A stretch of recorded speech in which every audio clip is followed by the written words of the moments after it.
kita memulai. Sebelum memulai webinar ini, saya ingin memperkenalkan ini ketiga narasumber yang akan menjadi pemateri atau yang menjadi narasumber hari ini. Konsepnya adalah konsep podcast, jadi nanti kita akan bertanya, saling bertanya, Q&A, question and answer gitu. Untuk pemateri yang pertama, silahkan perkenalkan diri Anda, Alfari.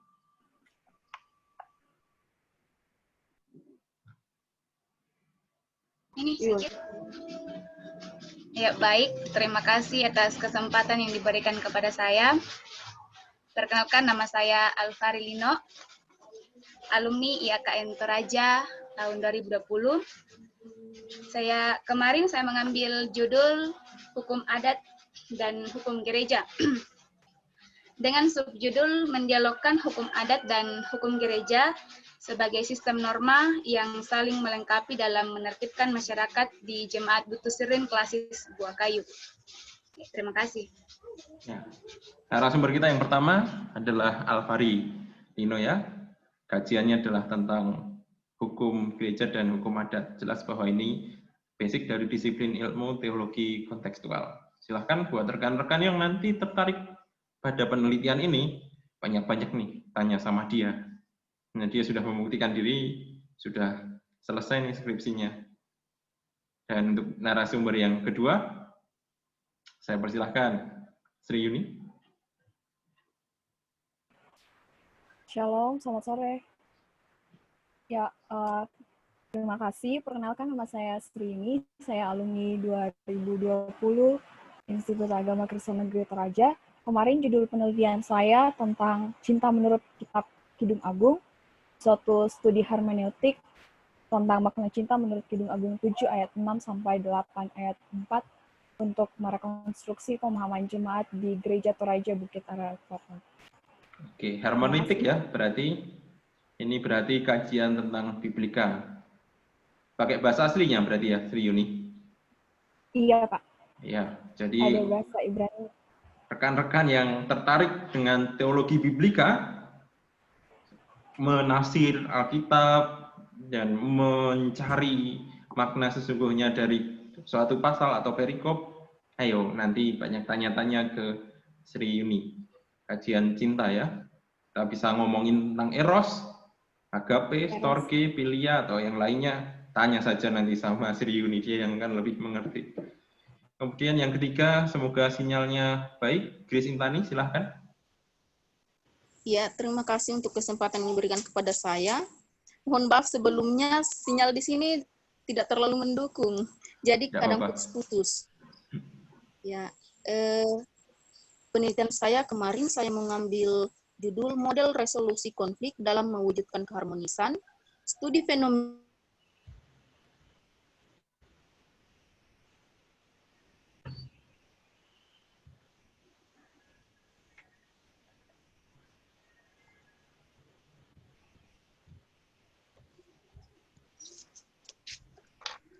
Pak, kita tunggu dulu. Ada gangguan sinyal dari Grace. Yang jelas, tadi dia memaparkan bahwa tentang resolusi konflik. Nah, buat rekan-rekan yang mau mendalami tentang resolusi konflik dan studi fenomenologi, berarti Grace ya. Silahkan Grace, kalau sudah bisa tersambung. Apa risetmu tadi? Ya, di sini saya menggunakan model resolusi konflik dalam mewujudkan keharmonisan, studi fenomenologi Ada Mapurondo terhadap Gereja Protestan Indonesia Timur, Jemaat Solagratia Saluda Deko. Dalam penelitian saya ini, saya menggunakan teori dari Bapak Andreas Ayuwango tentang agama dan kerukunan, dan bahwa di dalam negara Indonesia tidak ada yang dianggap sebagai penumpang gelap. Terima kasih, Pak.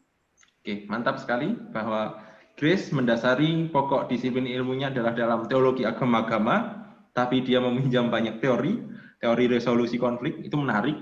Dan nanti itu akan, kalau mau bertanya-tanya, silahkan tanya-tanya, apa itu resolusi konflik, apa itu Andreas Yewago tentang teologi agama-agamanya, dan kemudian ada juga kepercayaan Ada Mapurondo yang di Mamasa, dan seterusnya. Silahkan bertanya-tanya.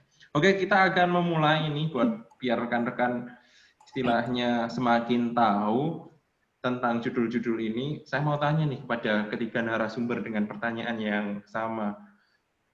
Pertanyaan yang pertama adalah, kok bisa menemukan ide ini? Bagaimana awalnya dulu ketika masih semester berapa ya? Berarti semester 7, semester 6 ya? Semester 6 atau 7? Semester 7 sebelum skripsi, kok bisa mendapatkan inspirasi, wah saya mau kerja judul ini. Apa yang mendasari Anda menarik judul ini, dan apa yang membuat Anda tertarik? Wah judul ini bagus ini. Begitu. Siapa dulu yang mau jawab? Silahkan Alfari mungkin.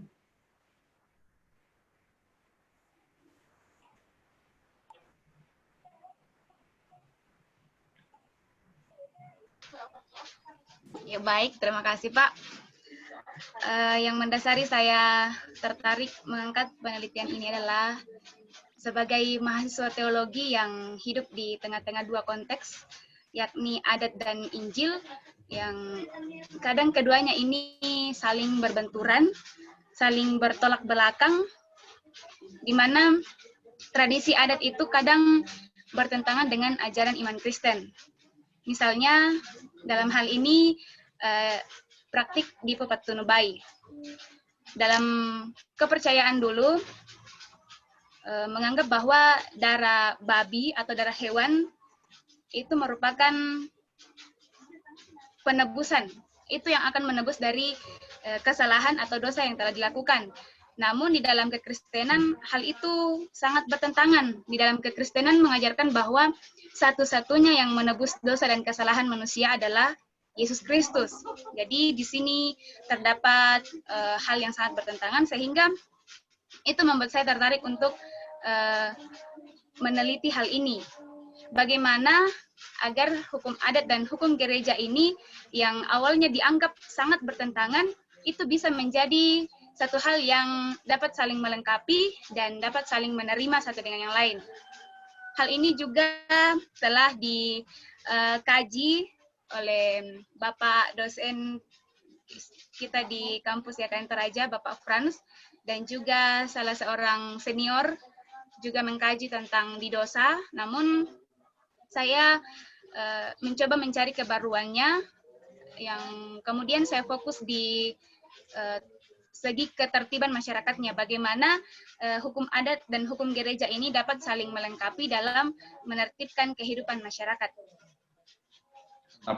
Jadi kalau kata Alfari ini tadi hal yang bertentangan ya, itu bahasa kerennya kalau di penelitian itu namanya adalah riset gap, gap dalam riset. Jadi Alfari menemukan satu riset gap di tempat yang dia lihat, ada hukum adat dan ada hukum gereja, dan bagaimana mengkomunikasikan, dan itulah yang membuat dia mengangkat judul ini. Jadi rekan-rekan pun juga bisa melihat dari keadaan yang sekitarnya, mungkin kalau ada riset gap seperti itu bisa diangkat. Dan ingat, perlu juga ada kebaharuan.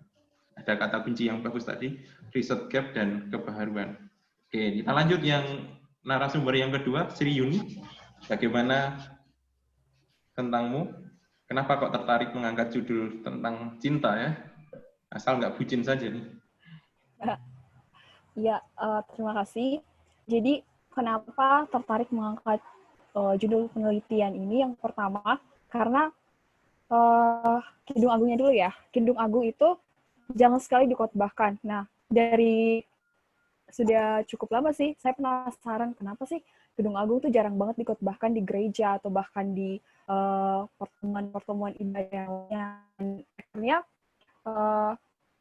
saya mencoba memasukkan beberapa judul dan terpilihlah dari sekian judul yang saya masukkan, terpilihlah judul Cinta Menurut Kitab Kidung Agung ini. Dan memang benar bahwa sampai detik ini, sampai hari ini tuh masih banyak sekali orang yang gagal paham, jangankan jemaat secara umum, bahkan para pendeta juga masih gagal paham dengan Kitab Kidung Agung. Seperti itu, makanya saya tertarik untuk meneliti ada apa sih sebenarnya dengan Kidung Agung, apalagi dikaitkan dengan cinta eros, seperti itu.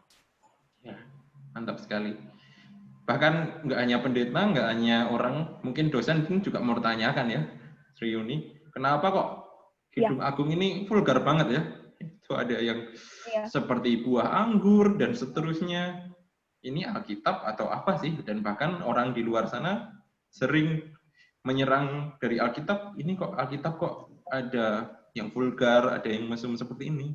Jadi salah satunya gap-nya Sri Yuni dapat di situ ya. Jadi, bahwa di dalamnya perlu untuk menjelaskan dan jadilah satu penelitian hermeneutik yang mendalam, tentunya dengan Ibrani toh? Iya. Dan susah nggak sih Ibrani menurutmu, Sri Yuni? Sebenarnya bukan susah sih, lebih ke menantang. Iya. Karena pertama kita orang Indonesia, kita nggak belajar Ibrani ya di rumah kita nggak pakai bahasa Ibrani. Terus yang kedua, bahasa Ibrani itu nggak kayak bahasa Inggris yang digunakan secara internasional. Tapi disinilah tantangannya, kita jadi belajar bahasa baru gitu, walaupun penggunaannya sih nggak seperti bahasa Inggris, tapi tetap aja ada hal yang menantang untuk mencari arti setiap kata dalam Alkitab sesuai dengan bahasa aslinya, itu yang kayak menantang sekali. Iya. Itu. Menantang ini. Karena Sri ini sudah lulus ini, menantang.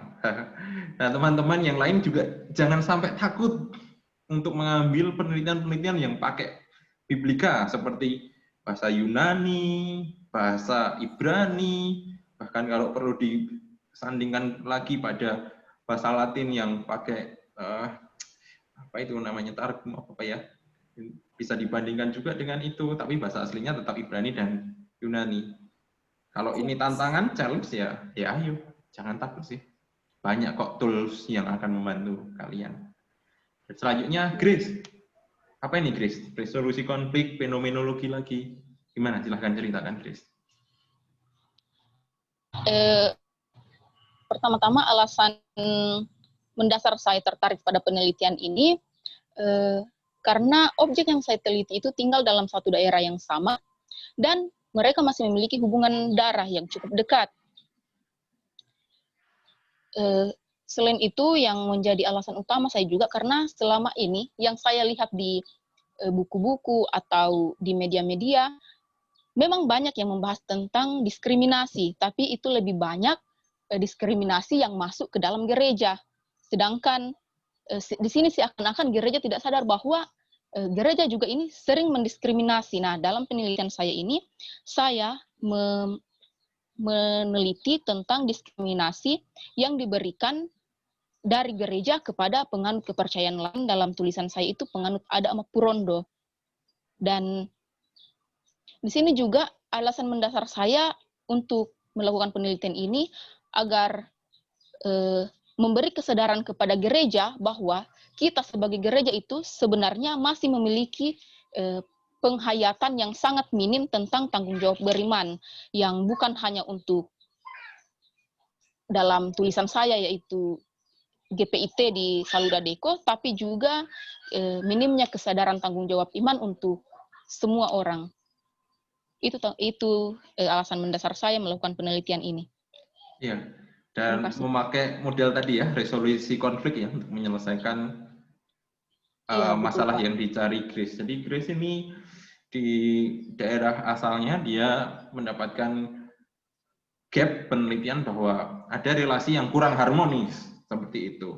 Padahal ini kekristenan dan ini penganut yang lain. Kalau ini dibiarkan saja tentunya tidak baik kan? Maka Grace meneliti mendalam apa sebenarnya yang menjadi pertanyaan atau yang menjadi masalah terbesar dari relasi keduanya. Dan itu dicari dengan menggunakan fenomenologi research ya, Grace ya. Memakai fenomenologi research dan juga diselesaikan, dia meminjam teorinya resolusi konflik untuk menyelesaikan. Jadi mencari mendalam, terus setelah dapat masalahnya tadi tentang masalah kurang beriman. Mungkin simpel ya kata kurang beriman, tapi ternyata Grace ini sampai ke dalam sekali mencarinya. Kurang beriman itu faktornya apa saja yang menyebabkan. Nah, ini nanti teman-teman akan bisa juga tertarik bahwa bahkan dari relasi yang tidak bagus itu bisa jadi dasar untuk mengangkat penelitian secara teologis seperti itu. Dan pakai teorinya Andreas Ayuwangu. ya, teologi agama-agama ya, dan itu jelas bahwa orang Kristen itu juga bagian dari orang Indonesia, ya harus mengikuti Pancasila, dan hari ini juga tepat Hari Kesaktian Pancasila, bahwa kita hidup bersama dengan rekan-rekan yang lain. Nah ini menarik, sudah ada 3 judul nih, bagaimana mereka mendapatkan inspirasinya, mendapatkan judulnya ketika mereka melihat yang disebut dengan research gap, atau masalah yang terjadi, gap penelitian. Dan gap itu yang nantinya akan diselesaikan oleh mereka bertiga. Saya melihat Alfari tidak ada. Sedang ada masalahkah dengan sinyalnya? Oke, sepertinya ada masalah ya dengan sinyalnya. Sambil kita menunggu Alfari masuk kembali, saya lanjut bertanya nih.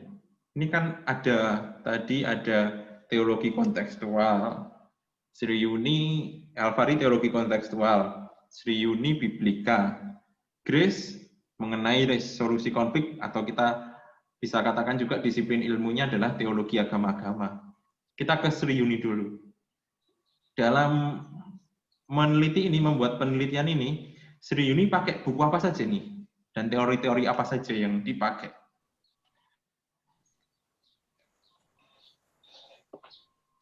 Ya, terima kasih. Dalam penelitian ini saya menggunakan sekitar 13 buku dan 9 jurnal. Dan teori-teorinya itu ya teori tentang cinta, kebanyakan dari filsafat Yunani, yang bentuk-bentuk cinta, agape, philia, storge, dan eros. Kemudian juga ada dari Alain Badiou, terus dari Bunda Teresa, dari Nietzsche juga ada, dari beberapa tokoh-tokoh penting lainnya yang berbicara tentang cinta dari perspektif mereka, dari latar belakang mereka, seperti itu, Pak. Oke, pertanyaan selanjutnya, kok bisa menemukan buku-buku itu? Bukunya Nietzsche, bukunya tokoh ini, padahal kan ya kadang kita tidak tahu, oh ini siapa saja sih tokoh yang membuat tentang filosofis cinta itu. Itu gimana Sri Yuni explore-nya? Ya, sekarang kan kita hidup di zaman milenial nih. Kemana-mana teknologi itu yang paling nomor 1 lah kalau menurut aku ya. Jadi manfaatkan teknologi yang ada, jangan cuma scroll HP untuk IG, WA, Facebook, dan lain sebagainya. Jadi manfaatkan jurnal internasional yang bisa diakses melalui Google Scholar, atau mungkin ada juga Ipusnas, atau mungkin buku-buku perpustakaan juga, atau kalau enggak ya rogoh kocek sedikit lah untuk beli jurnal atau enggak beli buku, seperti itu. Oke, ini tadi ngomongin tentang jurnal internasional, kan bahasa Inggris tuh. Bagi kita-kita yang misalnya yang punya insekuritas dengan bahasa Inggris, wah saya bahasa Inggris cuma bisa yes, no, yes, yes, no. Gimana nih Sri Yuni kira-kira solusi ya? Supaya saya juga bisa buat skripsi yang kualitas kayak Sri Yuni begitu. Sebenarnya bahasa Inggris itu bukan kayak apa ya, bukan sesuatu yang harus ditakuti atau bukan sesuatu yang wow banget sih. Maksudnya yang penting kita mau belajar. Nah, kalau misalkan kita cari jurnal nih atau cari buku terus dapatnya yang bahasa Inggris. Nah, sekarang kan balik lagi ada teknologi, ada tuh Google Translate atau enggak kamus. Ya, seperti itu. Oke. Ya, saya pun juga mengalami insekuritas tentang bahasa Inggrisnya. Ngomong bahasa Inggris ya belepotan, ngomong bahasa Inggris juga medok. Tapi saya sangat bersyukur yang namanya Google menciptakan Google Translate itu sangat membantu sekali. Tinggal satu paragraf, translate, bahasakan lagi, ketik, wah jadi tuh. Jadi materi satu paragraf. Dan ingat, kalau kita memakai jurnal dari luar negeri, kemudian kita bahasakan sendiri, maka Anda akan terbebas dari plagiasi. Akan minim sekali plagiasinya. Karena itu kata-kata Anda sendiri itu. Bahkan saya pun sendiri juga curhat ketika S1 di biologi dulu, satu paragraf itu saya membutuhkan dulu satu paragraf itu saya mengambil dari 5 jurnal internasional, dan untuk menyusun satu paragraf dalam skripsi saya yang judulnya tentang kumbang badak itu membutuhkan waktu 1 jam dulu, bahkan bisa sampai 2 jam. Dan ngenesnya lagi laptop saya itu kadang mati-mati sendiri, jadi ketika sudah 2 jam dapat satu paragraf hilang, waduh, kehapus deh itu, ngenes sekali. Tapi ketika 2 jam itu merenungkan dengan seksama, ketiknya cepet kok, setelah itu bisa dengan cepat. Nah, mantap ini masukan dari Sri Yuni, jangan takut dengan bahasa, intinya jangan takut dengan bahasa. Alfari sudah ada di dalam kah? Yuk, ada Alfari nih. Halo Alfari, terhubungkah dengan kita? Mendengar suara kita, Alfari? Atau Grace dulu? Kalau Grace sendiri, dalam penelitiannya pakai buku apa saja itu? Silahkan, Grace. Ya, terima kasih Pak. Dalam penelitian tentu saja saya menggunakan buku dari Pak Andreas Aiwango sebagai sumber teori utama saya.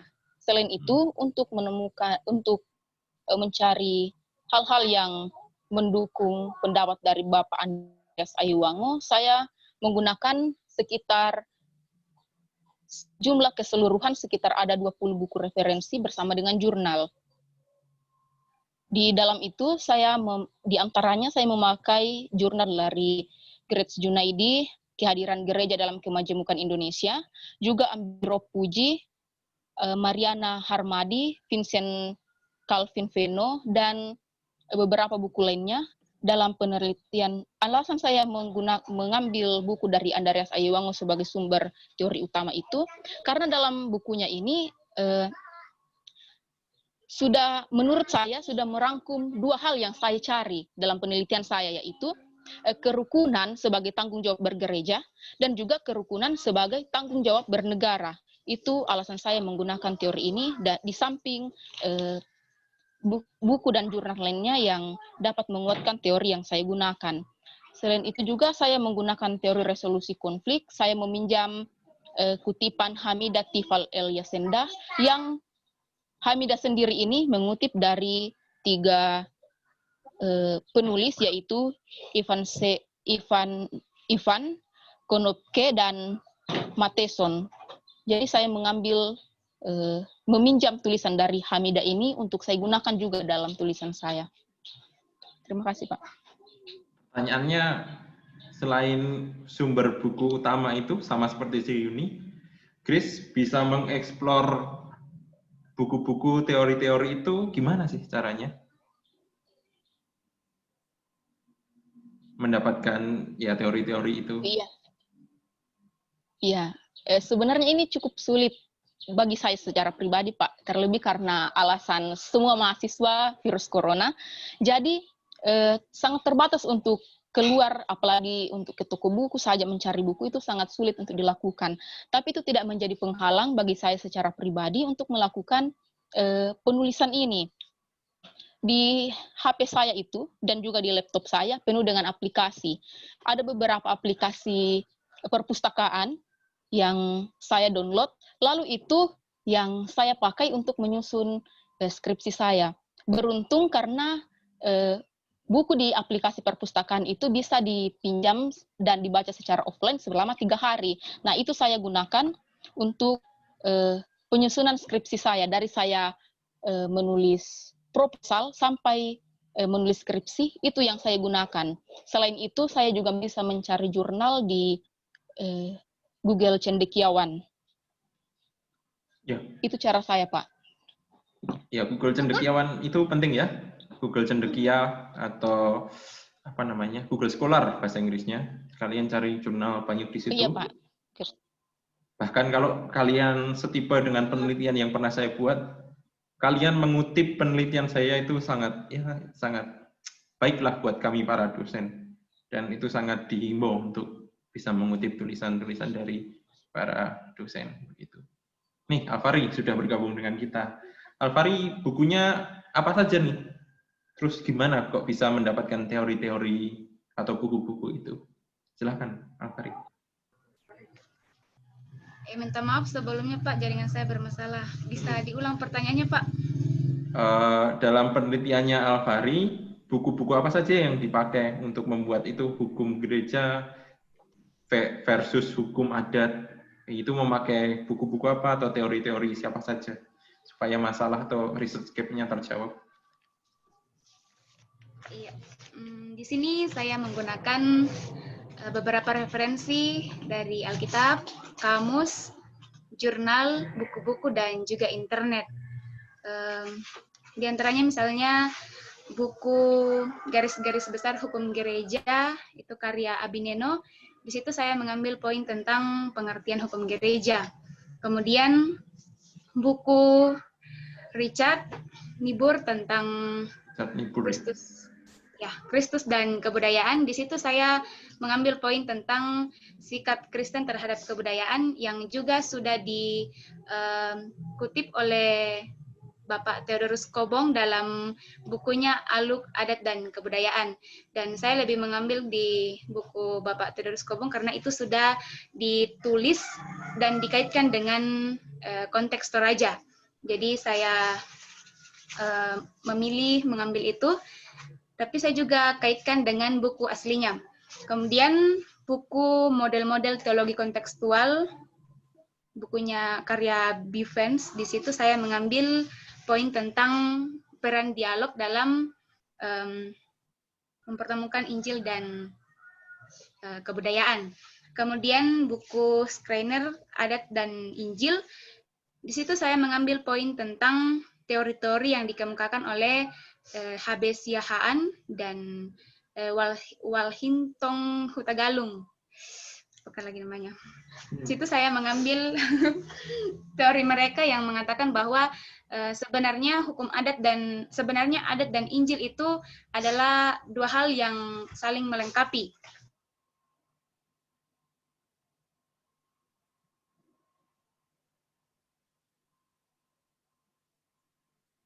Oke, sepertinya terputus, ada masalah.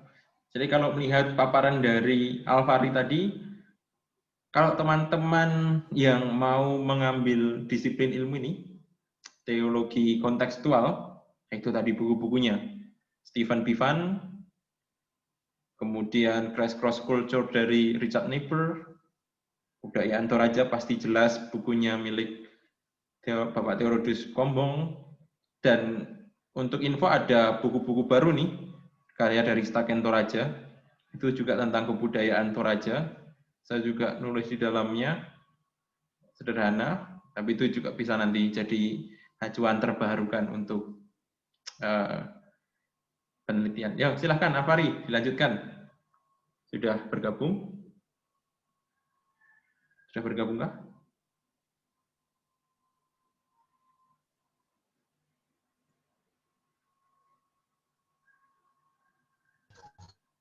Ya Pak. Ya, silahkan dilanjutkan. Silahkan dilanjutkan, Alfari.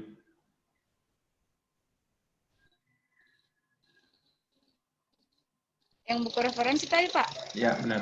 Iya, selain buku jurnal yang ditulis oleh Bapak Franz tentang Masuru, di situ saya juga mengambil poin-poin tentang Masuru yang ada kaitannya dengan di Bapak Tunubai. Kemudian beberapa referensi lainnya ada juga internet, itu Pak. Oke. Di Patunubai ya, itu bisa itu. Di Patunubai. Di Patunubai, oke.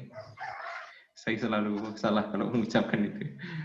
Itu rekan-rekan buat yang tentang teologi kontekstual tuh, mengkomunikasikan seperti itu. Sebelum ke narasumber nih, saya melihat ada Alferdri. Alferdri, ini kamu di mana? Di Seko atau di Mengkendek? Di mute? Di Mengkendek, Pak. Oh, di Mengkendek. Enggak di Seko, toh? Kalau di Seko bisa boros sekali itu untuk internet. Iya ya. Oke lah. Tapi itu kita lanjut ke narasumber yang lainnya, ya ini tentang teori ya, bagaimana narasumber ini bisa mengumpulkan teori-teorinya. Ada yang teologi kontekstual, ada yang tentang teologi agama-agama, ada yang teologi biblika. Nah, ini manfaat aksiologis. Jadi, kalau kan penelitiannya sudah selesai tuh, dari kalian bertiga, para narasumber, harapan terbesar kalian dari penelitian ini apa sih manfaatnya? Manfaat yang orang kalau melihat penelitian ini nanti, membaca penelitian saya, wah nanti ada manfaat yang bisa dirasakan. Itu karena salah satu nilai penting dari penelitian kan bukan hanya menyelesaikan masalah itu, tapi bermanfaat ke depannya. Jadi tujuan dan manfaat kan beda. Manfaat itu adalah sesuatu hal yang berdampak besar. Saya mulai dari Grace sendiri ya. Apa manfaat atau harapan yang diharapkan dari penelitian ini, Grace?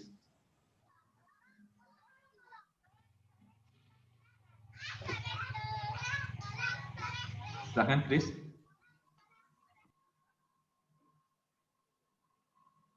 Halo, Grace. Ya, Alfari saja lagi. Apa Alfari manfaat atau harapan yang kamu inginkan? Atau Grace sudah bisa?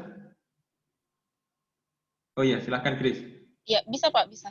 Ya, silahkan. Apa manfaat atau harapan yang kamu inginkan dari penelitian? Ya, manfaat atau harapan yang, ya Pak, terima kasih.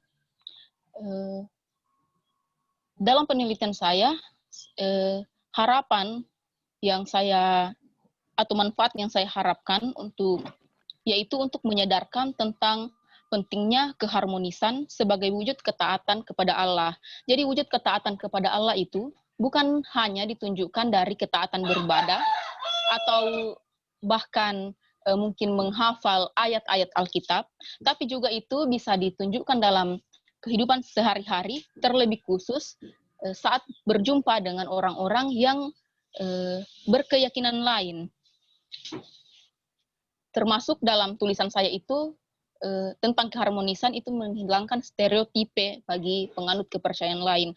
Mungkin kalau kita sering menganggap bahwa saya sering menganggap bahwa diri saya yang paling benar, itu merupakan stereotipe yang diberikan kepada orang lain, secara tidak langsung menganggap orang lain sebagai orang yang salah, orang yang tidak hidup dalam kebenaran, dan itu yang harus dihilangkan, dan itu juga sekaligus yang menjadi harapan saya dalam penelitian ini. Berarti di sana itu ada diskriminasi dengan pemberian stereotip ya, Grace? Iya, Pak. Apa itu stereotip yang diberikan kepada siapa stereotip itu dan apa stereotip itu? Dan siapa yang memberikannya? Ya. Di sana itu gereja memberikan stereotip kepada penganut adat Mapurondo dengan menyebut adat Mapurondo itu sebagai Tomalilim, yang jika diterjemahkan secara harfiah, Tomalilim itu berarti orang gelap. Jadi dari pengertian ini dapat disimpulkan bahwa gereja menganggap bahwa gereja ini hidup dalam terang, sedangkan penganut adat Mapurondo itu hidup dalam kegelapan, sehingga layak disebut sebagai Tomalilim atau orang gelap. Itu yang terjadi di sana ya. Setelah Grace meneliti mendalam, apa yang menyebabkan terjadinya hal itu? Kenapa kok ada stereotip Tomalilim itu? Iya, stereotip ini muncul karena dari penelitian saya melihat adanya seperti rasa iri yang timbul dari gereja, karena kehidupan perekonomian adat Mapurondo itu bisa dikata jauh lebih baik daripada kehidupan gereja itu sendiri. Selain itu, karena gereja juga sepertinya masih fokus untuk membuat orang lain ikut pada apa yang diyakininya. Jadi saat gereja ingin membuat adat Mapurondo masuk ke dalam kepercayaan gereja, adat Mapurondo tidak bersedia, disitulah mereka mulai merasa bahwa tidak usah bergaul lagi pada adat Mapurondo, mereka itu orang gelap, mereka tidak orang yang tidak percaya. Jadi dari hal-hal itulah Pak yang menimbulkan munculnya stereotip yang diberikan kepada gereja. Oke. Untuk sampai jawaban ini, pasti kan ada proses research yang mendalam. Apa saja yang Grace lakukan untuk sampai mendapatkan data ini? langkah-langkahnya? Iya. Untuk mendapatkan hasil penelitian ini, saya melakukan wawancara pertama-tama kepada orang-orang yang saya lihat mampu untuk menguasai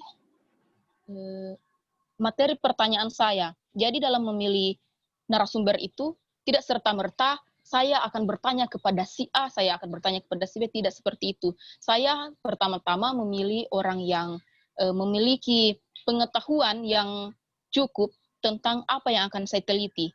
Kemudian saya melakukan penelitian secara mendalam tentang hal itu, tentunya dengan menggunakan fenomenologi, yaitu mengkaji secara mendalam harapan-harapan yang mereka dapatkan dari peristiwa atau fenomena yang ada di sana. Setelah mendapatkan data itu, saya kemudian mengaitkan dengan teori resolusi konflik, tentunya dengan tetap berpedoman pada pendapat Bapak Andreas Ayewango tentang agama dan kerukunan. Dan Chris di situ netral ya, tidak memihak gereja dan tidak memihak Mapurondo kan, yang penting dapat data yang terjadi di lapangan ya.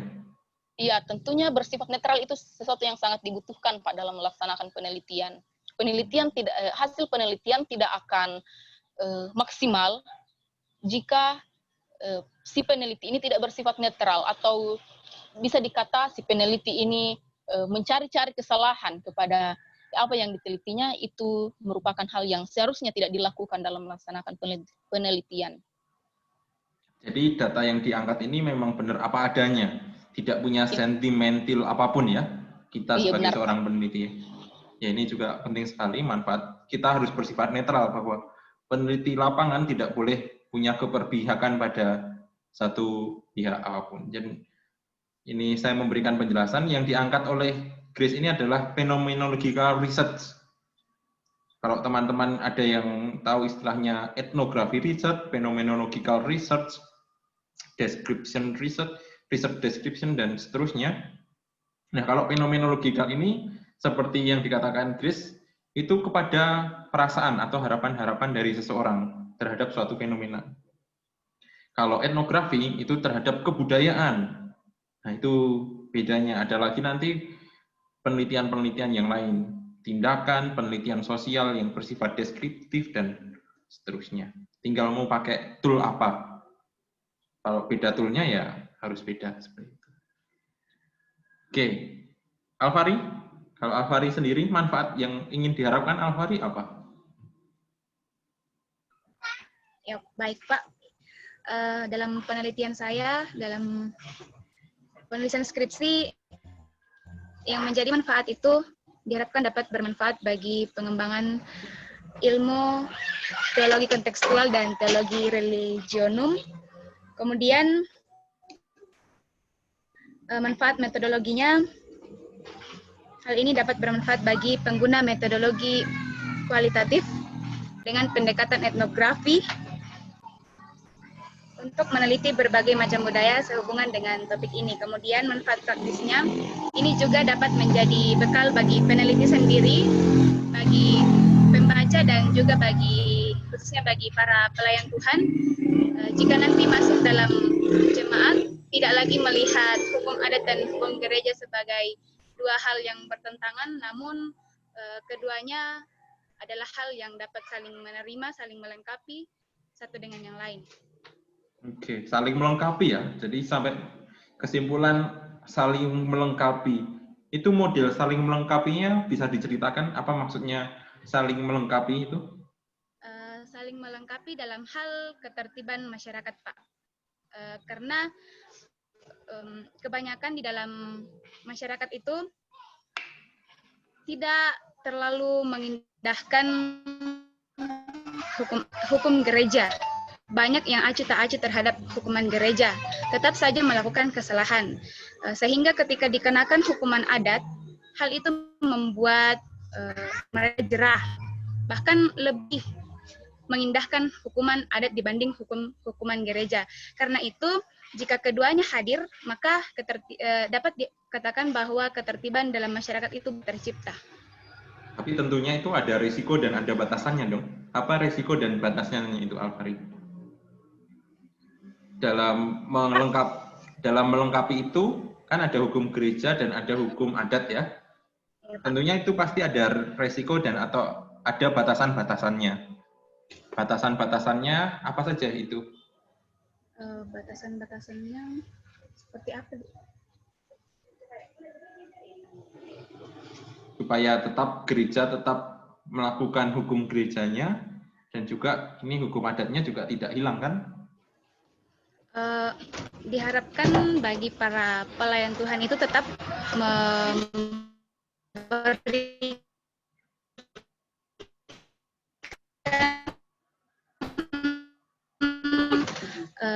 memberikan pemahaman kepada warga jemaat tentang makna hukum gereja itu, sehingga mereka lebih mengindahkan hukum gereja, dan juga para pelayan harus tahu makna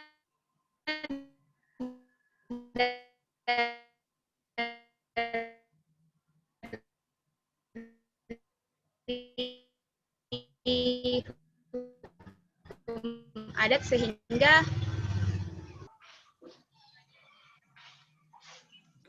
jadi ada komunikasi ya antara hukum adat dan hukum gereja ini, bahwa ada edukasi terhadap masyarakat dari majelis gereja ataupun dari yang ada di gereja mengenai Dipatunubai ya.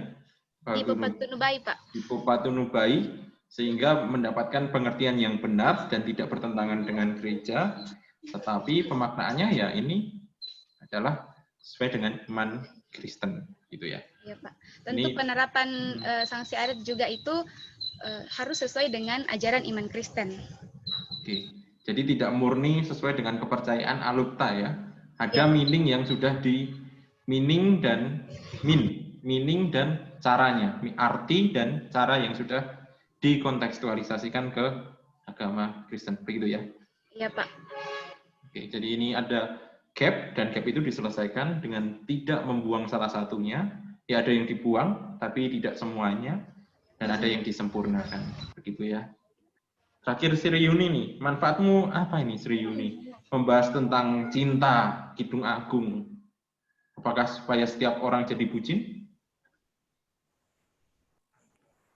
Ya, manfaat penelitian ini tentunya ada manfaat secara akademis dan manfaat secara praktisnya. Nah, manfaat akademisnya itu, ya melalui penelitian ini berharap agar kecintaan terhadap Biblika itu, khususnya di IAKN Toraja, lebih lagi, terus penelitian di bidang Biblika, khususnya untuk meneliti teks-teks tertentu dalam Alkitab itu lebih dikembangkan lagi ke depannya. Nah, secara praktisnya tentunya manfaat untuk jemaat di mana saya melakukan penelitian, ya mereka dapat memahami bahwa Kidung Agung tuh nggak vulgar, bahwa apa yang disampaikan dalam Kidung Agung sebenarnya itu sesuatu yang kudus, sesuatu yang agung, dan bahwa cinta eros itu adalah yang berasal dari Tuhan dan bukan sesuatu yang direndahkan. Demikian juga dengan manfaat untuk penulis, tentunya akan menambah wawasan lagi tentang cinta eros, dan juga yang jika dikaitkan dengan kitab Kidung Agung, dan tentunya saya berharap banyak yang membaca tulisan ini ke depannya, dan semakin banyak penelitian tentang kitab Kidung Agung dan cinta eros, agar orang-orang tidak semena-mena terhadap cinta eros, orang-orang tidak menganggap rendah cinta eros itu, dan terlebih lagi tidak menganggap Kidung Agung sebagai kitab yang vulgar. Eros ini kudus ya, ini statement yang bagus, Pak. Eros itu kudus ya? Iya. Karena orang pacaran itu basicnya juga eros kan ya? Lihat pasangannya, gimana Sri Yuni? Ya, jadi eros adalah sesuatu yang kudus. Nah, makanya penting banget eros itu nggak boleh dipisahkan dari agape, storge, dan filiah. Karena kalau misalnya eros dibiarkan berjalan sendiri, nah disitulah nanti akan terjadi penyimpangan-penyimpangan yang tentunya tidak sesuai dengan yang seharusnya, seperti itu. Ya, pesan ini akan disampaikan kepada semua orang yang ada di dunia ini yang merasa dirinya fuckboy atau fuckgirl untuk segera bertobat dan untuk mengertikan bahwa eros itu harus kudus dan semua dalam kasih itu terlibat secara holistik. Begitu ya, Sri Yuni, bahwa ini juga salah satu anugerah Tuhan ya, eros Ya. ini. Jadi kalau rekan-rekan yang sudah pacaran, ayo hargai eros. Cukup satu lah, satu dengan satu. Kalau satu dengan dua, waduh. Asik tuh buat yang cowok-cowok. Atau asik juga tuh buat yang cewek-cewek. Tapi yakin mau diduain. Atau ditigain. Ya ini tentang eros ya. Bagus. Bahwa statement eros adalah kudus. Dan itu tentunya diambil dari proses yang dalam. Prosesnya gimana Sri Yuni kalau sampai bisa menemukan bahwa eros menurut Kidung Agung itu adalah kasih yang kudus? Ya, ya tentunya kan di sini saya menggunakan metode penelitian kualitatif dan studi hermeneutik. Jadi Hermeneutik ya. melalui studi hermeneutik menafsir apa yang ada di dalam kitab untuk menemukan ternyata Kidung Agung itu nggak vulgar, lalu dikaitkan dengan cinta eros dan disandingkan juga dengan teori-teori yang sempat saya sampaikan tadi di awal untuk kemudian menghasilkan suatu kesimpulan bahwa eros itu adalah sesuatu yang kudus, yang berasal dari Tuhan dan tidak boleh direndahkan, seperti itu. Mantap. Dan itu pergumulan dengan menafsir gaya bahasa baik Inggris, baik Ibrani itu satu tantangan tersendiri ya buat Sri Yuni ya, bukan suatu hambatan ya. Iya, tantangan. Be positive, anggap aja tantangan guys. Tantangan guys. Jadi kalau nggak ada tantangan, hidup kalian tuh flat-flat aja, cuma tidur, makan, tidur, bangun, mandi, buang air besar, buang air kecil, dah gitu-gitu aja. Oke, saya mengundang buat teman-teman yang lain, kalau ingin bertanya, jangan dulu diaktifkan mic-nya, silahkan antri dengan mencat namanya di chat. Tulis saja nama, prodi, saya mau tanya, begitu. Nanti akan saya panggil dan nanti silahkan berbicara. Ini untuk pertanyaan terakhir, untuk ketiga para narasumber atau pemateri kita. Suka dukanya apa nih dalam penelitian ini dan tantangan terbesarnya dalam penelitian ini apa? Siapa dulu ya? Alfari deh, silahkan Alfari. Ya, berbicara mengenai hambatan terbesar dalam penelitian ini mungkin banyak yang tahu, yaitu pandemi COVID-19. Itu membatasi ruang gerak untuk mencari referensi dan juga untuk melakukan penelitian. Tapi kemudian yang kedua, tantangannya ketika melaksanakan wawancara, saya kesulitan di dalam menerjemahkan hasil wawancara karena sebagian besar informan memberikan informasi dengan menggunakan bahasa Toraja tinggi dan susah untuk diterjemahkan. Itu ya. Itu saja. Terus gimana nih solusi ngatasinya? Ya Pak. Solusi mengatasi masalah-masalah itu gimana?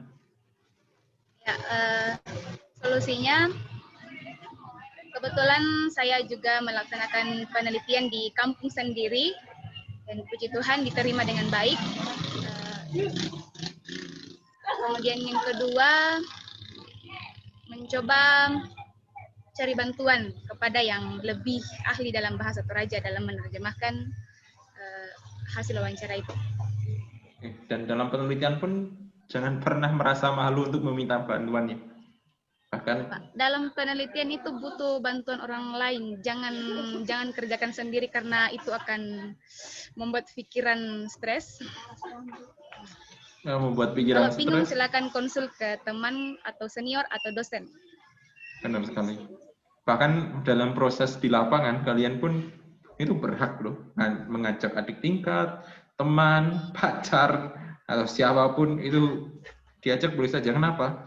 Karena itu ada benefitnya loh buat mereka. Karena diajak penelitian ya mereka juga belajar gimana wawancara dan seterusnya. Pengalaman saya pun juga dulu ketika nge-lab saya juga mengajak teman saya. Ketika di magister saya juga memberdayakan teman saya. Karena memang kita butuh bantuan. Mantap, Alfari. Grace, apa tantangan dan suka dukanya?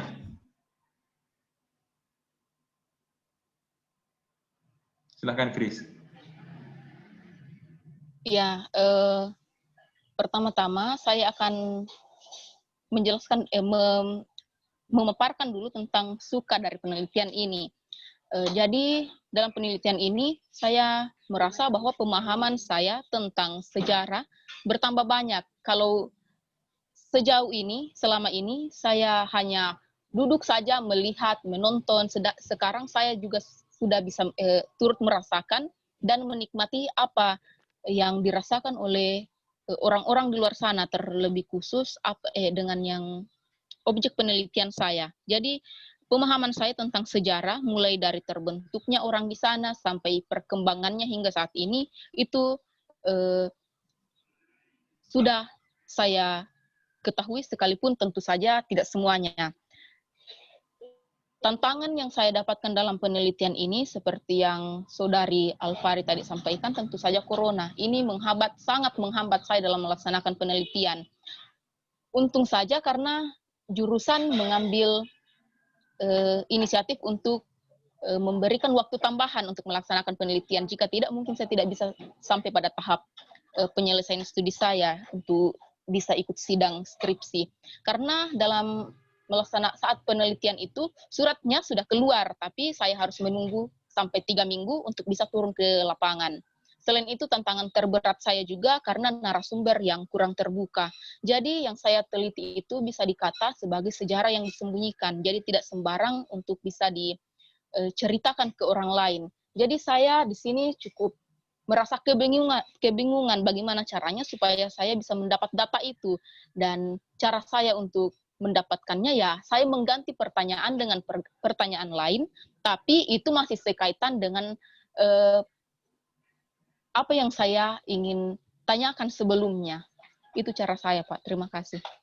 Ya, saya setuju dengan apa yang di-statementkan oleh Grace. Kenapa saya juga memilih metode penelitian sebagai disiplin ilmu yang saya tekuni di IAKN Pelajar.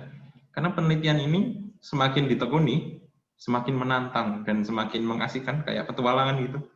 Ada sesuatu yang baru ditemukan dan waduh, bisa ya ada sesuatu yang seperti ini. Grace menemukan fakta sejarah yang baru. Alfari menemukan suatu penemuan teologi kontekstual mengkomunikasikan hukum adat dan hukum gereja. Itu rasanya itu menyenangkan. Ya, kita coba dengar suara Sri Yuni.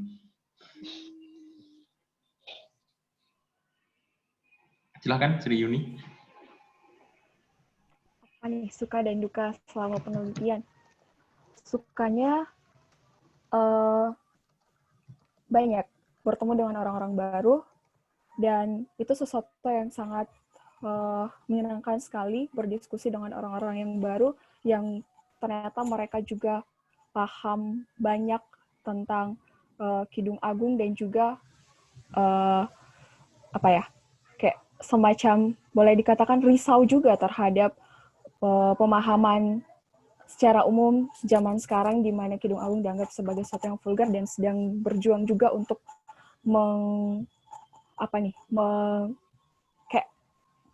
mengkhotbahkan lah seperti itu kepada jemaat atau kepada orang-orang yang dia temani untuk berdiskusi, mengatakan bahwa Kidung Agung itu bukan sesuatu yang vulgar. Itu hal-hal yang menurut saya sesuatu yang wow, ternyata melalui penelitian ini saya bisa bertemu dengan orang baru, saya juga bisa menambah wawasan yang baru tentang apa yang saya teliti. Dukanya kemarin di informan saya, keseluruhan informan saya itu adalah anak-anak muda, dan mereka kadang susah untuk memberi jawaban karena nggak tahu, mungkin mereka malu-malu atau mungkin mereka takut untuk memberikan jawaban yang salah. Tapi pada akhirnya saya katakan bahwa nggak, ini pokoknya kamu kasih jawaban sesuai dengan yang kamu tahu, dan puji Tuhan mereka mau memberikan kontribusi dalam penelitian ini. Gitu, Pak. Ya, ini menarik sekali. Banyak orang, semakin mendengarkan banyak orang ya semakin banyak wawasan. Apalagi dengan penelitian ini, benar sekali memang Penelitian ini diperuntukkan buat teman-teman semester akhir dan sebagai syarat kelulusan untuk membuktikan bahwa ilmu yang kalian dapat selama 4 tahun itu bisa benar-benar diabdikan. Nah, ini tadi pemaparan dalam bentuk podcast ya, Q&A dari Alvari, dari Sri Yuni, dari Grace. Buat rekan-rekan yang masih galau, risau tentang judulnya, ayo silahkan bertanya. Bisa ditanyakan ke 3 narasumber, bisa ditanyakan ke saya. Kalau kami berempat tidak bisa, mari kita naikkan semua permasalahan kita kepada Tuhan Yesus Kristus, jawaban sebagai masalah kita. Silahkan buat yang mau bertanya. Ada yang ingin bertanya terkait dengan fokus-fokus ini, silahkan buka mic-nya.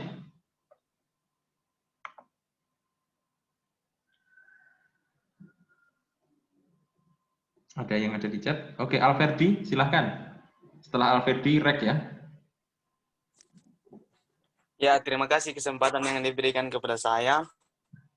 Sebelumnya, perkenalkan nama saya Alverdi, jurusan teologi di IAKN Angkatan 2018. Ini yang saya mau tanyakan ini, dan ini sudah menjadi kebiasaan dari mahasiswa ini. Ketika akan menulis, baik itu makalah ataupun jurnal, ketika akan mengutip sebuah buku, akan membuat sebuah referensi, apakah betul ketika saya akan mengutip sebuah tulisan, saya hanya melihat di daftar pustaka, tulisan-tulisan yang berhubungan dengan, misalkan, makalah yang saya tulis, ataupun jurnal yang saya tulis. Ya, terima kasih.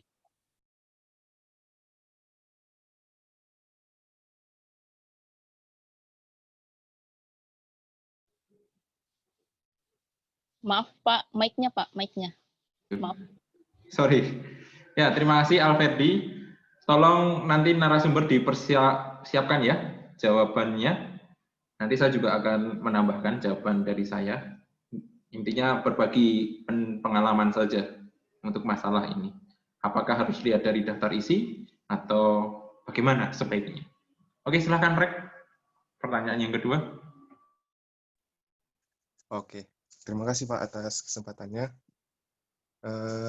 Jadi dari diskusi yang tadi sudah dipaparkan oleh kakak senior dan juga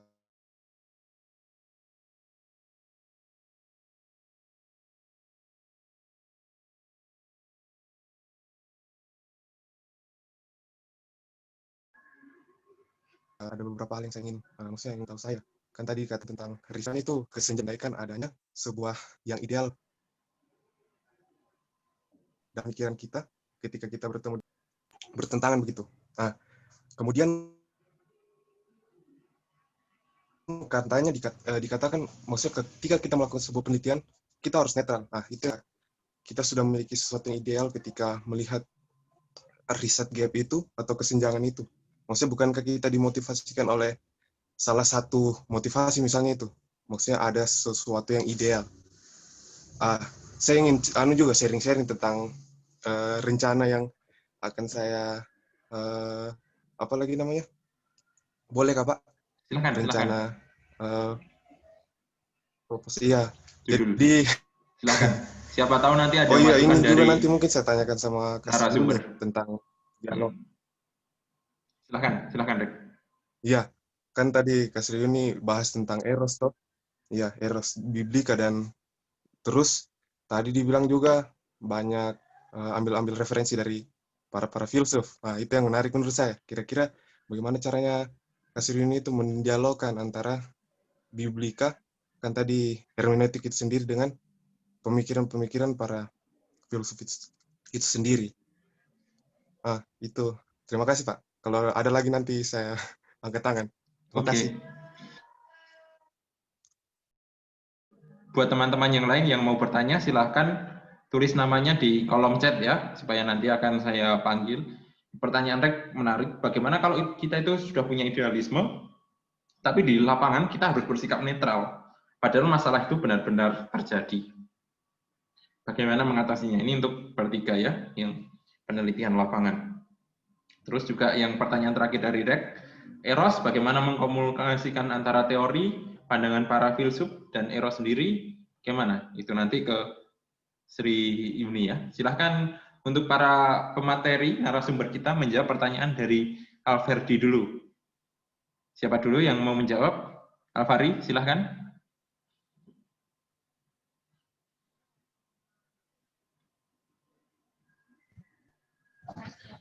Ya Pak.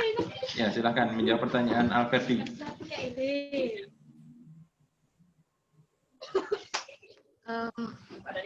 Minta maaf sebelumnya jaringan saya tadi kurang bagus. Bisa diulang pertanyaannya?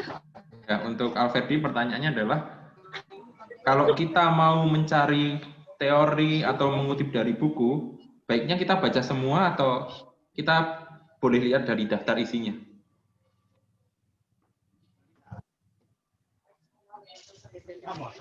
Ya baik, kalau pengalaman saya untuk mencari teori dalam buku-buku itu harus mulai dari daftar isi, karena kalau baca semua habis waktu, belum dapat juga teorinya. Jadi saya mulai dari daftar isi, saya lihat poin-poin yang sesuai dengan teori yang akan saya cari, kemudian saya buka halamannya dan mulai membaca di situ. Itu saja. Iya, Alfari. Sri Yuni menambahkan?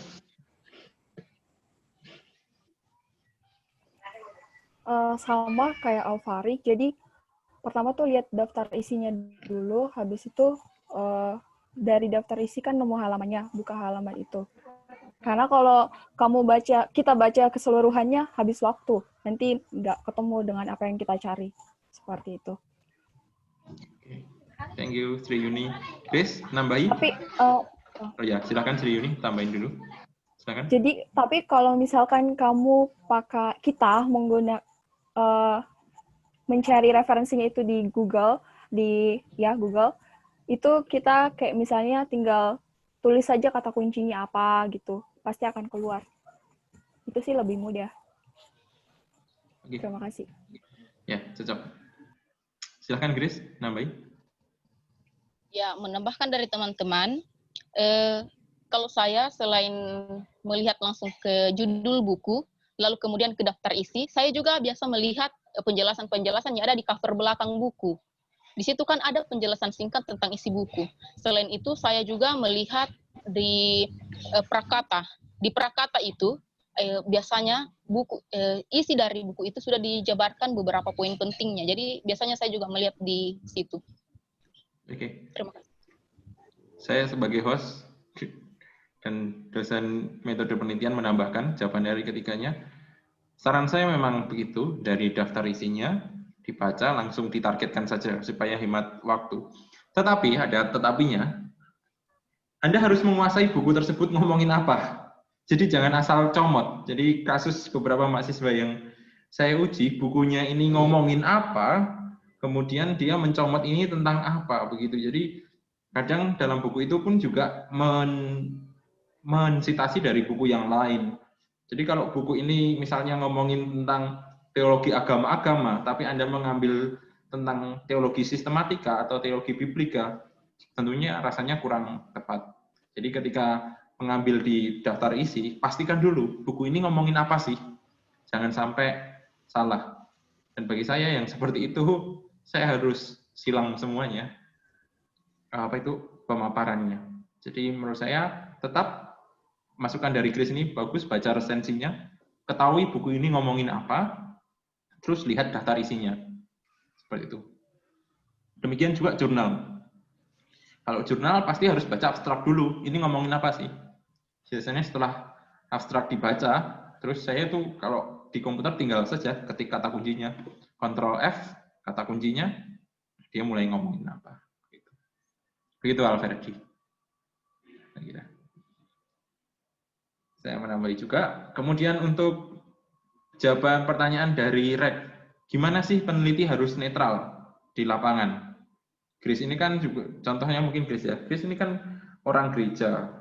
Masa dia akan gimana meneliti tentang gereja, mencari kesalahan gereja ini gimana bisa netral? Nah, kalau kita sendiri punya idealisme gimana? Silahkan Grace memberikan jawaban dulu. Ya, terima kasih untuk pertanyaan dari Saudara Rex. Jadi, sebelum masuk penelitian, yang harus kita lakukan agar bisa bersifat netral itu meninggalkan apa yang kita pahami. Maksudnya ialah apa yang menjadi dasar kita untuk ke lapangan, itu bukan dibuang, tapi ditinggalkan dulu. Sehingga saat kita mendapat data di lapangan, itu bisa kita angkat ke dalam tulisan kita. Jadi bukan berusaha untuk menjelek-jelekkan karena kita sudah punya pegangan, tidak. Tapi kita meninggalkan dulu itu, lalu kita ke lapangan dengan istilahnya dengan tangan kosong lah, seperti itu. Itu mungkin dari saya. Mantap, Chris. Alfari menambahkan supaya bisa netral bagaimana? Silahkan Alfari. Ya, kalau dari saya hanya menambahkan dari Grace. Kalau dari saya, ketika melaksanakan wawancara juga harus menjadi pendengar yang baik. Kalau misalnya informan menjelaskan, kita jangan langsung menanggapi bahwa bukannya harus begini.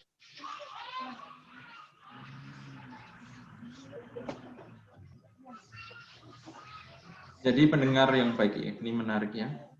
Fungsi pendengar yang baik itu bagus, karena itulah telinga diciptakan dua dan mulut satu. Biasanya seperti itu kata-kata mutiara. Oke, Sri Yuni menambahkan lagi. Menambahkan sedikit dari teman-teman. Ya, kalau mau ke lapangan itu lepaskan dulu idealisme kamu, karena kalau kita membawa idealismenya kita ke lapangan, sulit nanti menemukan fakta-fakta yang ada di lapangan. Yang ada malah memaksakan idealisme kita untuk kita temukan di lapangan. Jadinya nggak objektif gitu. Ya, benar sekali. Idealisme ini saya biasa mengistilahkan dengan ringan itu prapaham ya. Saya juga akan lebih baik Anda harus melemahkan prapaham Anda sendiri. Jadi kalau bisa Anda bisa menemukan kalau di film-film itu plot twist. Kira-kira benar nggak ya asumsi yang sudah ada terjadi di lapangan sesuai benar nggak? Jadi plot twist itu pasti ada kok. Misalnya bisa ketemu itu maka ya bagus juga. Jadi itu pentingnya Anda meninggalkan dulu idealisme atau prapaham dan netral. Oke, mantap sekali jawaban 3 narasumber kita ini, mantul. Lanjut, jawaban tadi, Sri Yuni. Ini hanya untuk Sri Yuni ya, dari REK. Dia konsultasi judulnya, tolong dijawab. Ya, bagaimana mengkaitkan antara filsafat, eros, dan hermeneutik, seperti itu ya? Yuk.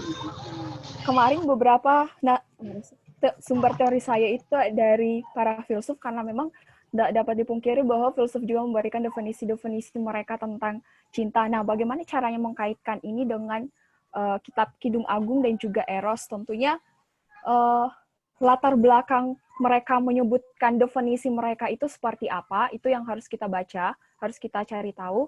Terus kemudian kita kaitkan dengan apa yang kita temukan dalam, kalau kayak aku, apa yang aku temukan dalam kitab Kidung Agung, lalu aku sandingkan untuk memperoleh satu kesimpulan. Jadi seperti itu. Jadi harus juga, bahkan penelitian mendalam itu bukan hanya wawancara, tapi teori itu juga harus mendalam loh ya. Rekan-rekan juga perlu pahami itu. Bagaimana kita mempelajari filsuf sampai latar belakangnya dan apa yang membuat mereka menyampaikan itu. Tentunya untuk mengkomunikasikan itu nanti hak prerogatif kita. Apakah kita mau pakai teori itu, mengurangi, menambahkan dalam pandangan kita untuk rekomendasi eros yang akan kita buat, itu nanti hak prerogatif penulis. Tapi tentunya ada alasannya ya. Seperti itu. Mantap sekali bahwa ini ada kata kunci lagi dalam penelitian, bukan hanya lapangan yang diteliti, tapi buku, teori pun juga harus secara mendalam. Ingat bahwa salah satu kajian pustaka salah satu teknik pengumpulan data kalian pasti adalah kajian pustaka. Jadi jangan main-main dengan kajian pustaka itu. Jangan anggap buku itu hanya sebagai ya masukan sajalah buat nambah tebel dan yang lainnya. Jangan seperti itu. Oke, ada 2 penanya. Ada Srimun dan Yawan. Silahkan Srimun dulu. Oke, terima kasih atas kesempatan yang Sayang. diberikan kepada saya. Silakan. Saya Sri Munsiwari. Sementara dalam proses penyusunan sudah di ambang batas. Ya Pak, terima kasih. Saya kesulitan menyusun garis-garis besar pembahasan atau kajian teori yang ditulis, yang kadang tidak sesuai dengan kemauan dosen pembimbing dan dosen penguji. Pertanyaan saya, bagaimana cara menyatukan pendapat antara dosen pembimbing dan dosen penguji? Apakah ada tips-tips khusus dari ketiga narasumber tadi? Pertanyaan kedua, di bab 3 metode penelitian tentang analisis data, di situ dijelaskan tentang reduksi data, display, interpretasi. Di situ saya menulis dengan memberikan pengertian atau teori dari masing-masing cara teknik analisis data ini. Tapi dosen penguji saya mengatakan, jelaskan, maksudnya bukan begini caranya dalam teknik analisis data. Dia bilang, jelaskan bagaimana cara kamu untuk reduksi data, misalnya, atau cara kamu dalam menyusun interpretasi. Begitu, Pak. Jadi, pertanyaan saya bagaimana caranya? Saya juga agak bingung. Oke, Sri Mun. Thank you pertanyaannya. Silahkan dipikirkan baik-baik para narasumber. Karena sudah pada melalui ini kan. Karena semuanya pakai teorinya dari Mas dan Haberman. Interpretasi, reduksi, display data, sampai interpretasi data. Oke, silakanlah nanti dijawab sesuai dengan pengalaman kalian. Dan bagaimana kalau ada gap-nya itu bukan hanya masalah, tapi gap antara dosen pembimbing dan penguji. Gimana itu? Silahkan. Terus, Yawan, silahkan. Yawan. Ya, sudah kedengaran, Kak? Kedengaran.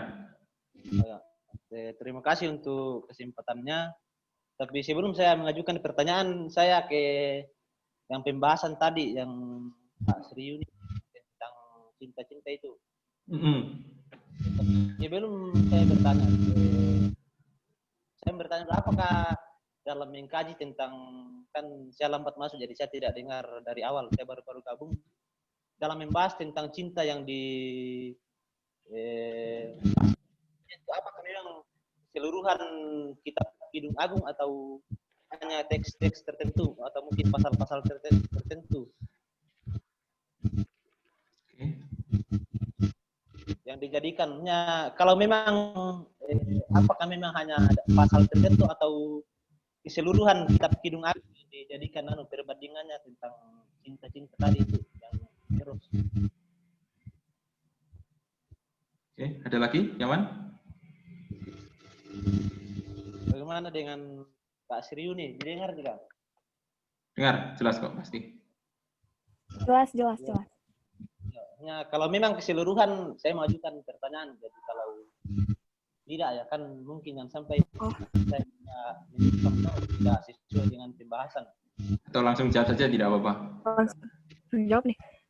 Langsung jawab, Pak. Iya, silakan. Saya fokuskan ke Kidung Agung 7 ayat 6 sampai 8 ayat 4. Terima kasih. Tapi mungkin ya tidak apa-apa kalau sekedar bertanya kan. Saya kira ya kan yang selama ini kita tahu tentang Kidung Agung, dia kan penggambaran akan kasih Allah kepada manusia sehingga kan awalnya orang mengatakan bahwa itu adalah tidak layak untuk dijadikan Alkitab. Namun bahwa terus itu kan selalu dipandang enteng selalu dipandang negatif, dan dari pembahasan skripsinya kakak tadi dikatakan bahwa tidak begitu, tidak semestinya. Nah, ini saya tanyakan adalah jika memang demikian, eros tidak selalu harus dipandang dengan sebagai hal yang negatif. Apakah jika kita melihat keseluruhan Kidung Agung, yang kita pahami selama ini kan dia kan harusnya dia cinta agape, karena dia memang menggambarkan cinta Allah dengan manusia, dengan yang diperankan oleh Raja Salomo dengan istri-istrinya itu.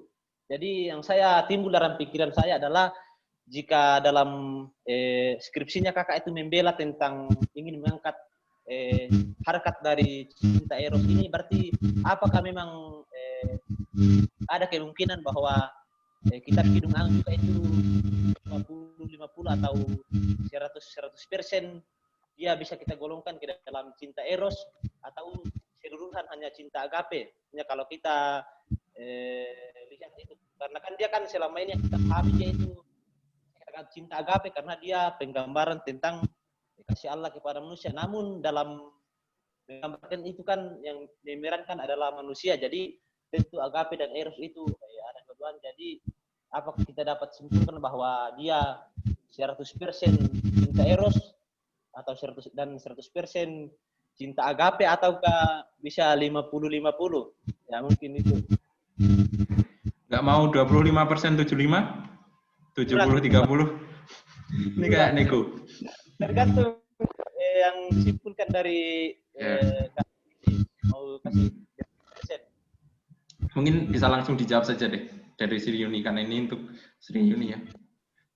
Sekaligus yang lainnya masih memikirkan untuk jawaban. Silakan. Ya, terima kasih. Pertama-tama, dalam penelitian ini saya fokuskan ke Kidung Agung 7 ayat 6 sampai 8 ayat 4, karena kalau misalnya saya ambil keseluruhan dari kitab Kidung Agung, mungkin hari ini kita belum ada webinar seperti ini, karena untuk suatu penelitian itu memerlukan waktu yang cukup lama. Sedangkan beberapa ayat saja yang sudah saya teliti itu memerlukan waktu yang cukup lama dengan tantangannya masing-masing. Sehingga saya hanya Kidung Agung 7 ayat 6 sampai 8 ayat 4.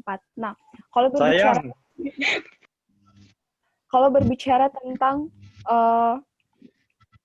apakah 50 eros, 50 agape, jadi berdasarkan referensi yang saya baca bahwa Kidung Agung itu membahas tentang cinta eros. Nah, cinta eros itu dari mana? Cinta eros itu tak lain bahwa itu adalah jawantah dari kasih agape yang telah dirasakan oleh manusia, seperti itu. Nah, kalau misalnya kita mengatakan bahwa itu adalah kasih Allah kepada manusia, jadi nggak salah sih, karena memang ada penafsir yang menggunakan tafsiran alegoris untuk memahami bahwa itu adalah kasih Allah, hubungan antara Allah dengan manusia. Tetapi kalau kita lihat teksnya, memang dia hubungan horizontal, yaitu antara manusia dengan manusia. Makanya penelitian terbaru atau penafsir terbaru itu menggunakan tafsiran literal terhadap teks. Ya, benar-benar jujur terhadap teks bahwa ini memang hubungan antara manusia dengan manusia, seperti itu.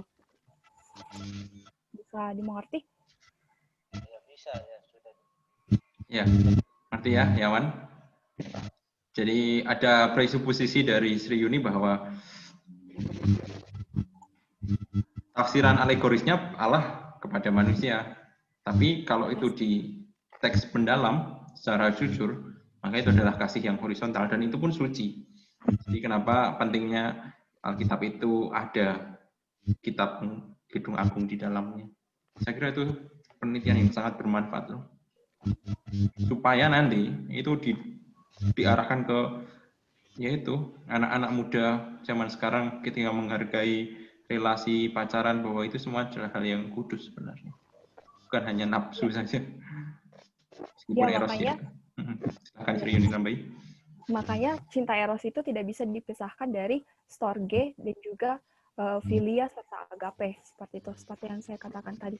Dan berharap sih kedepannya masih ada yang penelitian lebih lanjut tentang kitab Kidung Agung ini, supaya lebih banyak yang keluar sih apa sebenarnya kitab Kidung Agung itu, seperti itu. Oke, ada tantangan tuh, challenge dari Sri Yuni. Buat teman-teman yang mau ambil, ayo bisa diambil teologi biblikanya tentang Kidung Agung. Kemudian untuk jawaban Srimun tadi ya. Berikan silakan. kebaruannya saja. Iya, kebaruannya. Untuk jawaban dan penjelasannya. Kita akan menjawab pertanyaan dari Srimun. Gimana kalau ada konflik interest antara pembimbing dan penguji mengenai teori? Gimana ini baiknya? Mungkin ada pengalaman dari para alumni yang sudah lulus ini, silahkan. Dan juga tadi tentang apa ya, analisis kualitatif interaktifnya milik Miles Haberman. Siapa dulu yang mau jawab? Grace, silahkan Grace. Ya, terima kasih. Ini merupakan salah satu pengalaman saya selama penyelesaian studi. Nah, cara saya untuk supaya saya dapat menyatukan pendapat pembimbing dan penguji, tentu saja karena saya juga memiliki pendapat, saya juga sudah memiliki pegangan. Jadi tidak ada cara yang lebih efektif menurut saya selain daripada komunikasi. Bagaimana saya mengkomunikasikan apa yang saya tulis, apa yang saya pahami, dan pendapat pembimbing dan penguji itu sangat menentukan bagaimana keduanya ini, pembimbing dan penguji saya bisa juga untuk pendapatnya juga bisa saya satukan. Dan tentunya tidak terlepas dari argumen saya sebagai yang akan meneliti. Terima kasih. Kalau ada konflik interest ya dari Grace. Kalau dari Alfari gimana?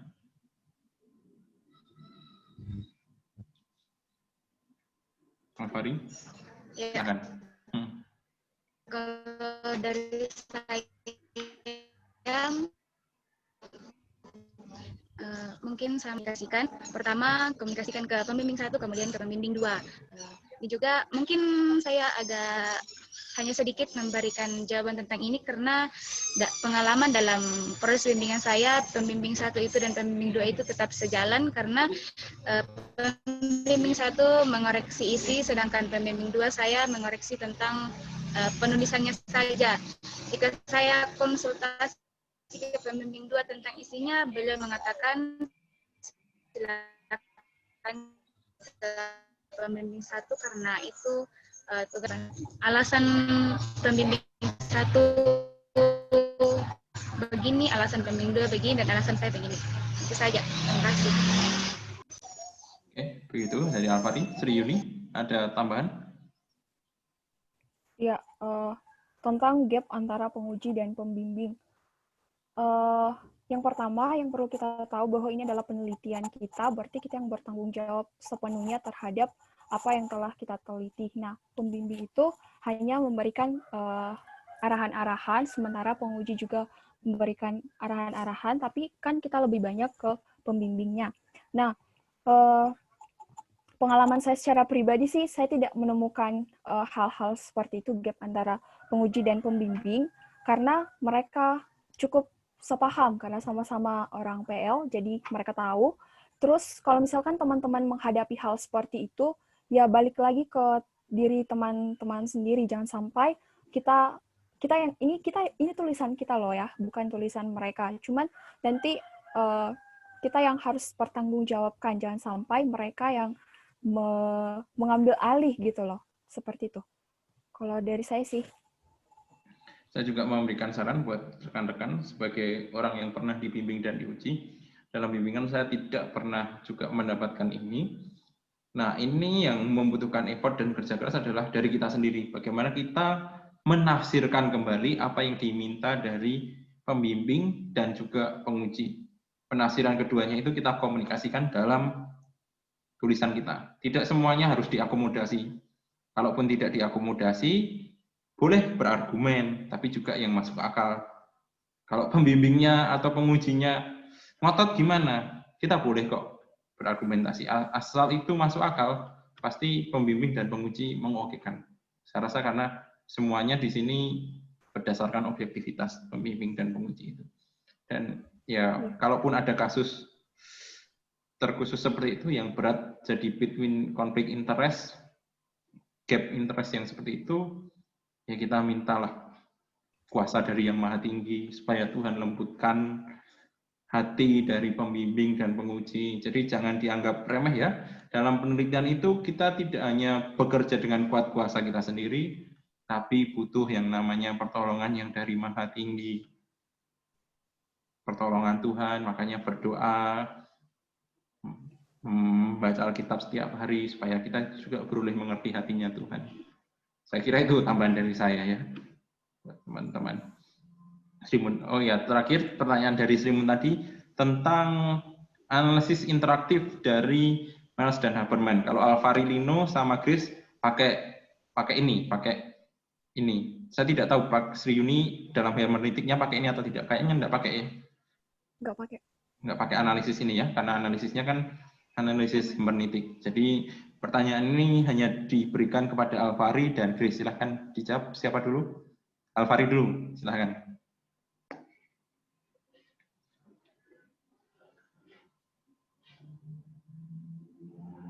Grace dulu. Silahkan Grace. Terima kasih Pak. Yang pertanyaannya Srimun tadi, bagaimana cara menyusun kesimpulan ya? Analisisnya yang apa itu reduksi, display data, kemudian sampai interpretasi data. Ya, jadi dalam tulisan saya sendiri di situ saya menjelaskan tentang reduksi, display dan interpretasi karena memang seharusnya yang ditulis itu ya bagaimana cara melakukan itu. Jadi yang saya tulis di situ sebagai contoh mungkin ya mudah-mudahan bisa membuka akal. Dalam reduksi saya menulis, memilih, merangkum dan memfokuskan data dan membuang hal-hal yang tidak perlu, kan itu sudah bisa menggambarkan ini yang akan saya lakukan dalam penelitian nanti.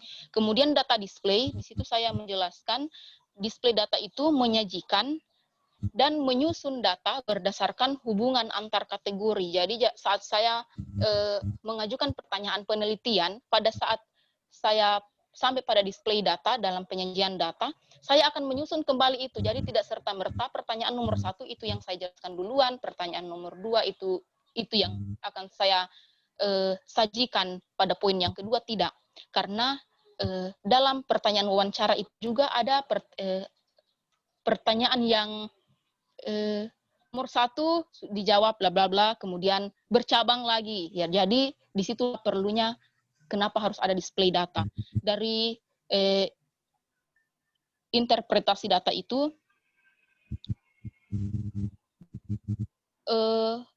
saya lebih fokus di tulisan saya menulis tentang kesimpulan.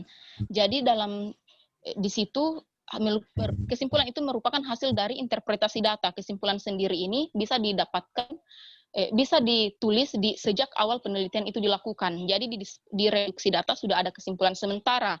Di display data juga sudah ada kesimpulan sementara.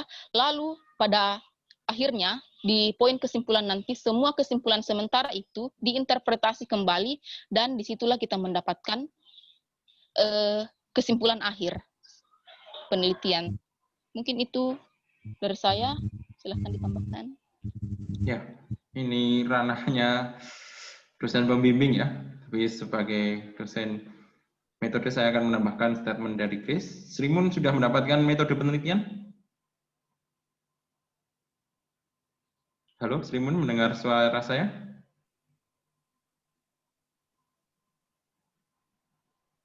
Oh, sudah Pak. Oke. Sayakah yang mengajar?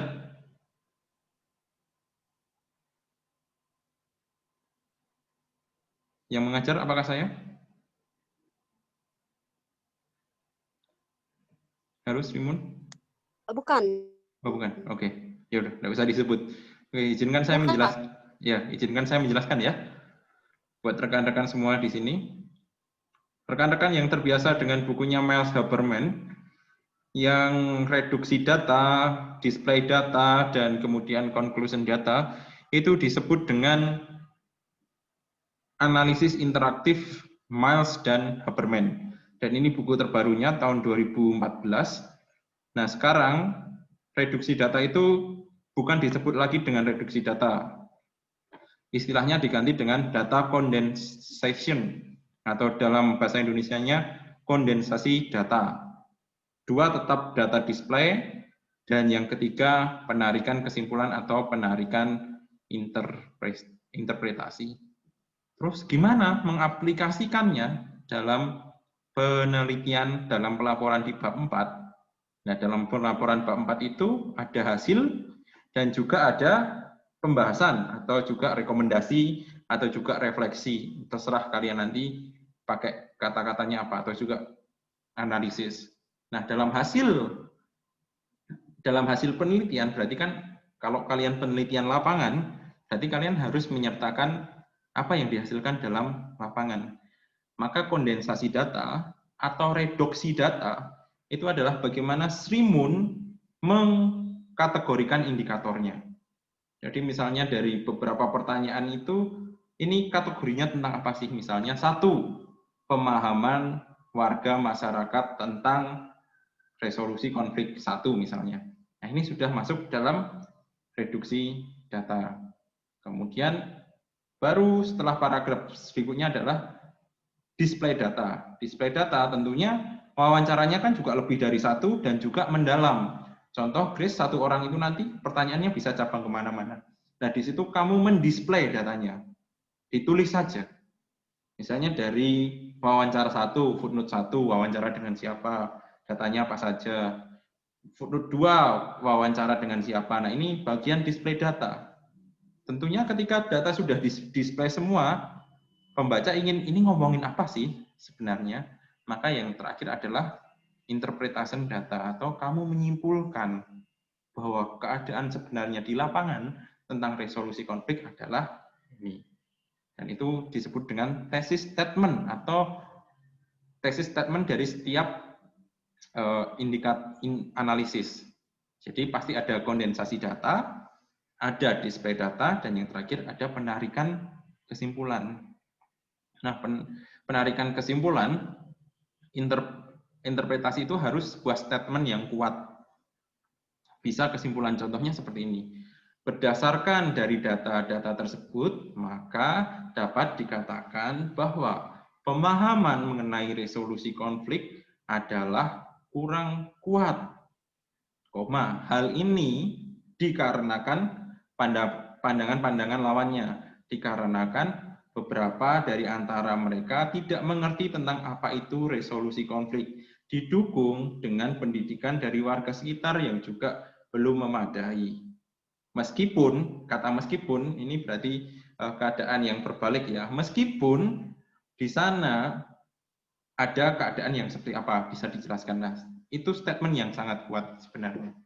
Jadi begitu Srimun dalam membuat pelaporan di hasil penelitian di bab 4, ataupun juga itu nanti juga di analisis atau pembahasan bab 4. Modelnya seperti itu. Ada kondensasi data atau data reduksi, ada display data, dan yang terakhir harus disimpulkan. Jelas, Srimun?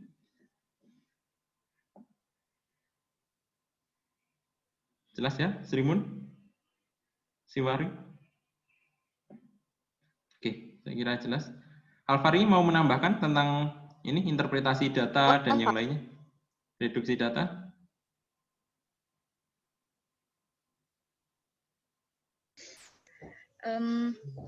Kalau menurut pengalaman dari penelitian dan juga saat menguji skripsi, di situ langkah-langkah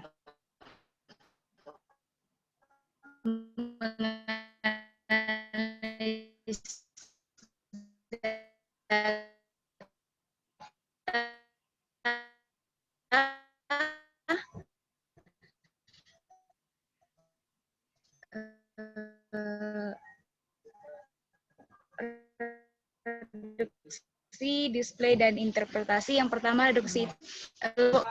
Dan saran dari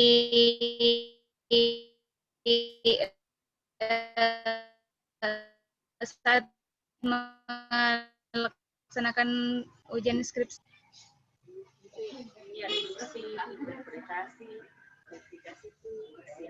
Suara saya agak putus-putus, semoga rekan-rekan yang lain juga mendengar. Itu ya, Alvari? Sudah lebih jelas dijelaskan oleh Bapak tadi. Oke. Ya, sama lah. Karena Alvari ini juga masih sama pengujian saya. Saya juga mengecek. Jadi begitu rekan-rekan, ini webinar tentang teologis, ada teologi kontekstual dari Alvari, resolusi konflik, Grace, juga teologi agama-agamanya, Sri Yuni dari Biblika, dan tentang Eros, Kidung Agung, dan seterusnya. Harapannya teman-teman silahkan merenungkan apa nih judul yang mau saya pakai ke depannya, apa nih yang mau saya kerjakan ke depannya, begitu. Saya kira ini akhir dari pertemuan kita, sudah hampir pukul 18. Sudah waktunya kita untuk makan malam, memasak, dan seterusnya. Semoga pertemuan ini bisa bermanfaat buat rekan-rekan yang galau. Dan kalau ada yang ingin bertanya, minggu depan kita akan mengadakan webinar kembali dengan narasumber yang berbeda dari rekan-rekan alumnis, terkhusus untuk jurusan PAK ya, Pendidikan Agama Kristen. Yang tertarik silahkan join. Gitu. Oke, terima kasih untuk semuanya. Kita akan mengakhiri webinar kali ini. Kita tutup doa. Saya mengucapkan terima kasih pada ketiga pemateri yang memberikan waktu dan kesempatannya menjadi narasumber kita pada hari ini, Alvari, Sri Yuni, dan Chris. Terima kasih sekali ya. Tidak ada upah yang diberikan, tapi biarlah Tuhan Yesus membalas segala jerih payah yang sudah kalian berikan untuk memberikan pencerahan kepada rekan-rekan mahasiswa. Kita akan menutupnya dalam doa, mari kita